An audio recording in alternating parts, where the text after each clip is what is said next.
Fury warriors specialise in attacking in quick succession with dual-wielding weapons to carve apart their enemies. And that is what I'm going to be showing you today in this War Within Season 1 guide. It is going to be really beginner-friendly, so don't worry if you're new to WoW, the spec, or the class, and also don't worry if you're a veteran, because I will still be covering absolutely everything you need to know in this video.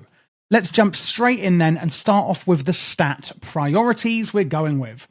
First up, get a higher and higher eye level. The higher the eye level, the better your strength is going to be. And that, of course, means more damage. Strength being our priority stat.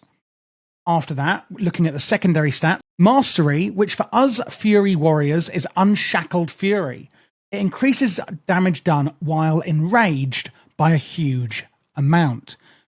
Enraging is something as Fury warriors we're going to be doing a lot. We're going to be trying to spend as much time as possible getting enraged, which is where we do, more damage. And we have got certain abilities I'm going to be showing you that can get us to that enraged state. Haste, increasing our attack speed and our casting speed. Then we have Versatility. That's going to increase our damage done and any healing done, while also simultaneously reducing damage taken. So we have Critical Strike, having a higher and higher chance to do more damage. And the priority that you do want to follow is on screen here for you. However, with that said, do remember that just getting a higher and higher eye level of gear is always pretty much guaranteed to be an increase in your abilities, rather than looking too much into which secondary stats we're actually going with. You only want to do this really when you're comparing a piece of gear that is the same eye level. Looking quickly at the set bonus in Season 1 of the War Within, our 2 set bonus is Bloodthirst, increases the damage of our next rampage. And when Raging Blow resets its own cooldown, the damage of your next Bloodthirst is increased by 10%, stacking up to. Now, if you're not sure what these abilities are, don't worry, I'll be going through them in full in the rotation part of the video shortly. So now we're going to look through some of the utilities and defensives that you have available to you as a warrior. And yes, that does mean these are going to be available in any spec you want. So do check out the playlist on my channel because I have done all warrior specs for you.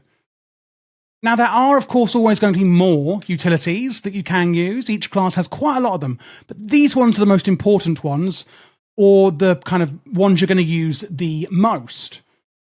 And I do always recommend that once you're familiar with the game or with your class or spec, etc., that you go into the spellbook and just have a look through at what else you do have available. So the ones I want to talk through with you today are first Pummel. Pummels the target, interrupting spellcasting and preventing any spell in that skill from being cast. So if your enemy is casting a spell, you can see here that Boomkin was casting Full Moon, and now they're casting Sunfire. Well, basically, that's going to interrupt that spellcast. It's otherwise known as a kick. Kick or interrupt is what it's known as in World of Warcraft. And that is a really, really useful ability, especially in, PvP, especially in Mythic Plus. You're going to be doing a lot of interrupting wherever possible, and it is only on a 15-second cooldown. Then we have Piercing Howl, snares all enemies within 12 yards, reducing their movement speed by 70% for 8 seconds. A massive slow that we can put on nearby enemies. Then we have Hamstring here.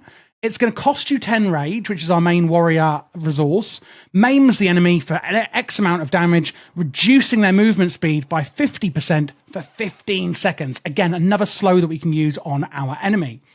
Over on the right, then, we've got some things that are more affecting us and our allies in a positive way. The first up being Bitter Immunity on a 3-minute cooldown. Restores 20% of your health instantly and removes any diseases, poisons, or curses that are affecting you. So if someone poisons you, you can press this button, restore some health, and just wipe out that poison immediately. A really great defensive cooldown we have there as a warrior.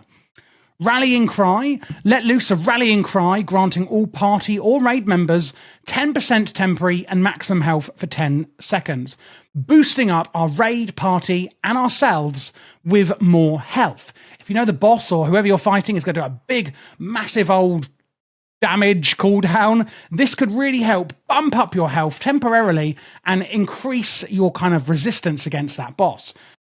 And then we have Battle Shouts. This has been around for a long time, but it's still, of course, here in the War Within.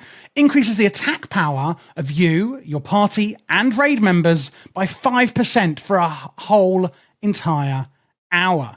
You should always be using this at all times. You can see it on the buff bar up here. It's up for an entire hour, simply increasing our attack power by 5%. You know, warriors and any other kind of classes that go off attack power are going to benefit massively from this buff that we as a warrior can bring to the table. And those are the main cooldowns and sort of utilities and defensives that we can use as a warrior. Again, if you are a complete beginner, do look through the spellbook here once you're more comfortable with the spec and rotation and see what else we have available. All of these will be coming from the warrior tree. So if you're not actually sure, on the right here, we have the fury tree. And then on the left, we have the warrior tree. Now, ignore this one on the right. This isn't actually set up for any guides or anything. This is just a template to show you the warrior tree. But the warrior tree on the left will not change in any spec. So if you are in arms, fury, or protection, this warrior tree over here will always be the same. You can, of course, change your talents depending on which spec you are in, though. But you do have access to all of these, no matter the specialization you are currently in. Now for the exciting part, which is, of course, the Fury rotation for the War Within. We are going to be going with Slayer for both raiding and M+ in this rotation. Okay, it just comes out top. I actually think Mountain Fane is more fun, but Slayer is the way to go this so far, at least. So what are we going to be doing then, and why are we going to be doing it? So this generally is the single target rotation. Number one is Recklessness, a 1.5 minute cooldown. Go berserk, increasing all rage regeneration by double. That's our main resource that we're spending. And granting your abilities 20% increased critical strike chance for 12 seconds. And it will also generate 50 rage. When we use Recklessness, we also want to use Avatar at the same time. It's also on a 1.5 minute cooldown, so they can really always be used together. Transform into a Colossus, increasing damage you deal, and generating a bit of rage as well. Then, if we are not already enraged, and I do mean that in a literal sense, we want to use Rampage. Can you see here we have the buff Enrage? Basically, we have a passive. Becoming enraged increases your damage done by 32%, haste and movement speed. And Bloodthirst has a 30% chance to enrage you. But we also have Rampage. Enrages you and unleashes a series of 4 brutal strikes for a total of X amount of damage, and empowering your next Bloodthirst and Raging Blow. You can see there our Raging Blow will turn into Crushing Blow, and Bloodthirst will turn into Blood Bath. So if you see those words being used in any guides, including this one, that's what we're talking about, okay? So we're going to use our Rampage if we're not already enraged. And then while we're enraged, we're going to use Champion Spear. And we're going to put it obviously where our enemy is. Throw a spear at the target location, dealing physical damage and an additional amount over 6 seconds. Deals reduced damage beyond 5 targets. Enemies hit are chained to the spear's location for the duration, and it is going to generate some rage for you there as well. The next one on our list is Execute. We can usually only use it on enemies below 20% health. And at this point in the priority list, we want to use it to refresh or add Ashen Juggernaut.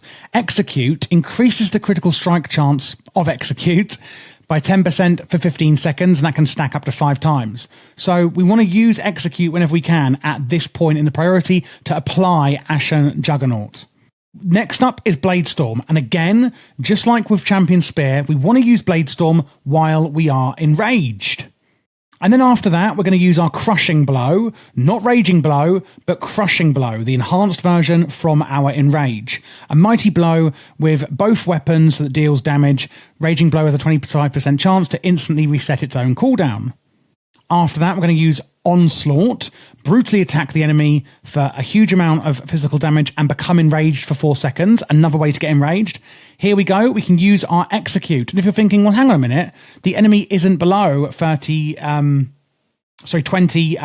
health. That is because of Marked for Death. Sorry, not Marked for Death, Sudden Death. But you'll also notice we're not actually talented into it. But we do actually have it here from Imminent Demise in our hero talents. Every free stray... Oh my God. I'm getting so tongue-tied. This is the 14th video. No, 35th video I filmed today. Don't ask me how. Every 3 Slayer's strikes, you gain Sudden Death. Using Sudden Death accelerates your next Blade Storm, etc. And Sudden Death is actually this talent here. Your attacks have a chance to make your Execute be able to be used on any target regardless of their health. So if you see Execute proc, we can use it then, even if their health isn't below 20% health, and then we can get on them the Ashen Verdict. So TLDR, we want to be enraged all the time to enhance our spells, etc. So we're going to be using Execute again here, pretty much even if it's not proccing, and even if Ashen Verdict's already up or on, we're just using it here if we can. If we've got nothing else to really press, it's going to be Rampage, it's going to be Bloodbath or Bloodthirst, and then Slam as a complete and utter filler. So again, use your Recklessness and Avatar together, get enraged with Rampage, use your Champion Spear, use Execute to get your Ashen's Juggernaut on there, and then use Blade Storm. Of course, we're always trying to be enraged, so make sure you are, and then use your Crushing Blow. Keep being enraged with Onslaught, use your Execute if you can at this point, use Rampage, use Bloodbath, and then Slam as a filler. Always trying to keep going up further on the priority list. It's not a rotation, it's a priority list, remember. And that is how we're going to do it for raiding in the War Within.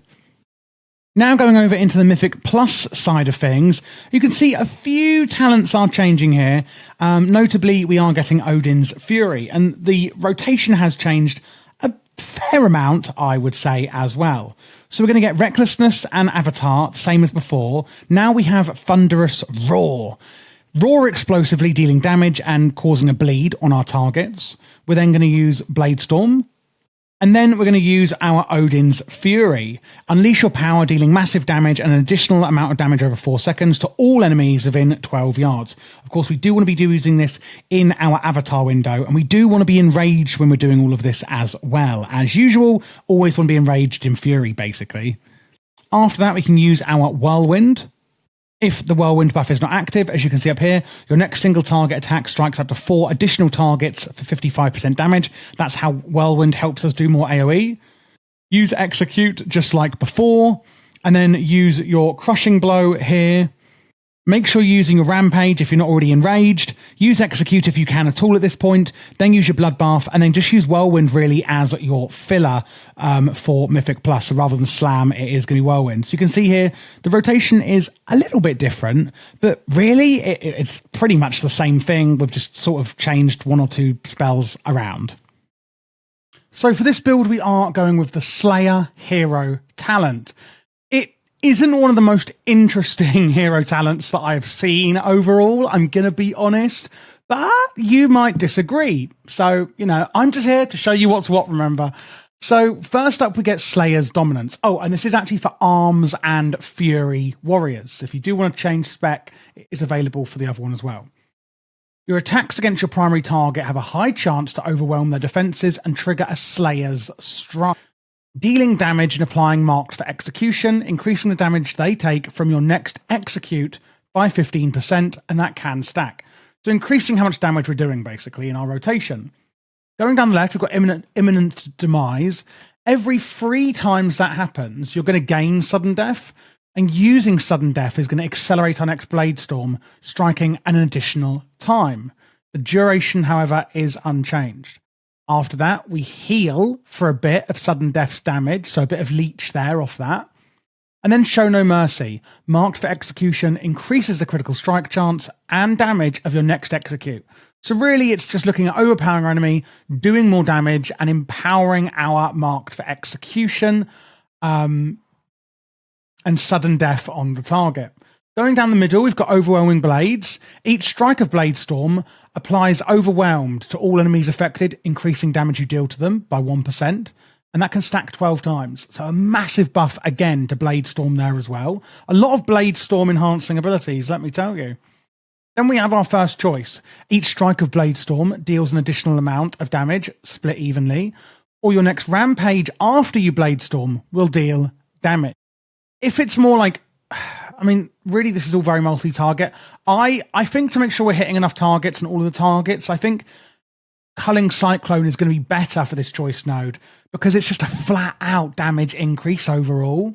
And I do feel like the Brutal Finish is a tad more niche. Then we've got Reap the Storm. Bloodthirst has a 20% chance to cause you to unleash a flurry of steel, striking all nearby enemies for damage and applying Overwhelmed. Deals reduced damage beyond 8 targets. On the right, we've got 2 more choice nodes. Relentless Pursuit, where Charge grants you 70% movement speed for 3 seconds, and Charge removes all movement impairing effects. Or Heroic Leap reduces the cooldown of Charge, and Charge reduces the cooldown of Heroic Leap. I think this is, again, a very niche option. Relentless Pursuit is more niche, and I think Vicious Agility is going to do better for longevity and overall with the timing as you're going to get back off that, and that is basically what I'm choosing here, and would advise that you do too, unless you need the movement impairing release from Relentless Pursuit. Then we've got Fierce Follow Through, where Bloodthirst critical strikes increase the damage of your next Bloodthirst.